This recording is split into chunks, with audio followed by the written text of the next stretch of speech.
राजस्थान के पचपदरा में प्रधानमंत्री नरेंद्र मोदी ने देश की पहली ग्रीनफील्ड रिफाइनरी का उद्घाटन किया।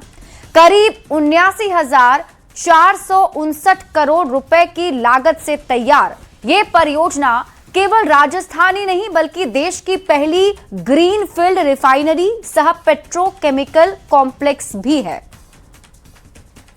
राजस्थान की धरती से भारत ने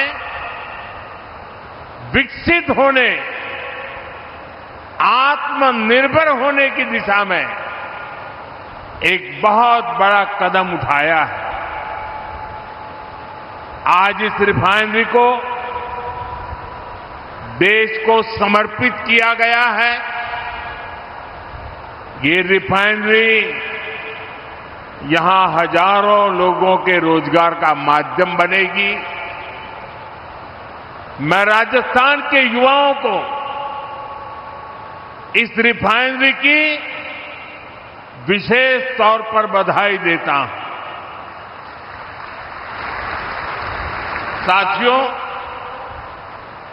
आज का दिन साक्षी है कि बीजेपी सरकारें परियोजनाओं को सिर्फ शिलान्यास करके नहीं छोड़ती है, बल्कि हम उन परियोजनाओं को पूरा करने के लिए भी दिन रात एक कर देते हैं।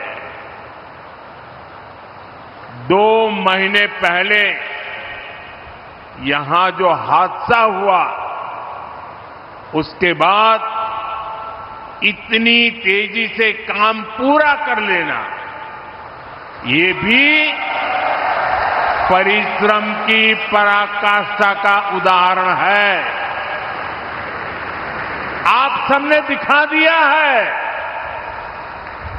चुनौती चाहे कितनी भी बड़ी और अप्रत्याशित क्यों न हो, नया भारत अपने संकल्पों से न पीछे हटता है और न ही अपनी रफ्तार कम करता है। तो प्रधानमंत्री नरेंद्र मोदी ने आज ये बड़ी सौगात दी। हम आपको पूरी खबर समझाते हैं, विस्तार से आप खबर समझिए। ग्रीनफील्ड रिफाइनरी आखिर क्या होती है, पहले आप ये जान लीजिए। देखिए, पूरी तरह नई जगह पर शुरू से बनाई जाती है। नवीनतम तकनीक और उच्च दक्षता वाले उपकरण इसमें होते हैं। पचपदरा परियोजना भी इसी तरह विकसित कर दी गई है। अब नई ग्रीनफील्ड रिफाइनरी की प्रमुख विशेषताएं क्या हैं, वो भी जान लीजिए, यानी खास बात इसमें क्या है। तो रिफाइनरी लगभग 4,400 एकड़ क्षेत्र में फैली हुई है। परिसर करीब 32 किलोमीटर की दूरी तक फैला हुआ है। रिफाइनरी की कच्चा तेल प्रोसेसिंग क्षमता 90 लाख मीट्रिक टन प्रति वर्ष है। कुल 13 प्रसंस्करण इकाई, 9 रिफाइनरी और 4 पेट्रोकेमिकल इकाई है। फायर सेफ्टी के लिए परिसर में 3 फायर स्टेशन भी बनाए गए हैं। अब आप समझिए कि रिफाइनरी में प्रोसेसिंग के लिए कच्चा तेल कहां से आएगा। तो रिफाइनरी को हर साल 90 लाख मीट्रिक टन कच्चे तेल की जरूरत होगी। करीब 15 लाख टन कच्चा तेल राजस्थान के मंगला टर्मिनल से आएगा। 75 लाख टन कच्चा तेल जो है वो गुजरात के मुंद्रा पोर्ट के जरिए आयात होगा। मुंद्रा से पचपदरा तक कच्चा तेल समर्पित पाइपलाइन नेटवर्क के जरिए आएगा। मुंद्रा से पचपदरा तक विशेष हीटिंग पाइपलाइन बिछाई गई है। जगह जगह पर हीटिंग स्टेशन और थर्मल इंसुलेशन भी लगाया गया है। विशेष हीटिंग पाइपलाइन में तेल का तापमान बना रहेगा। अब यहां पर समझने वाली बात यह है कि ईंधन तैयार होकर जाएगा कहां।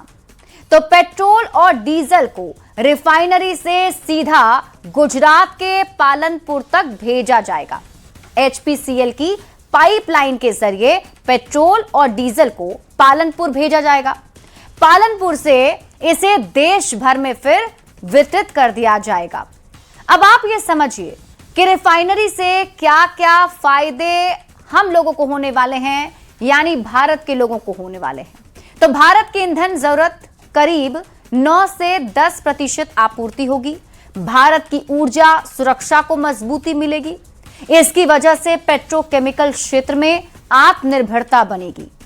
पेट्रोकेमिकल और प्लास्टिक पार्क के विकास को भी देश में बढ़ावा मिलेगा। डाउनस्ट्रीम और सहायक उद्योग विकसित होंगे। इसके अलावा राजस्थान में औद्योगिक विकास को भी गति मिलेगी। करीब 1 लाख लोगों को प्रत्यक्ष और अप्रत्यक्ष रोजगार भी मिलेगा। यानी कि इसके खुलने की वजह से न सिर्फ ईंधन की बढ़ोतरी होगी, उसमें फायदा मिलेगा, बल्कि लोगों को रोजगार भी मिलेंगे।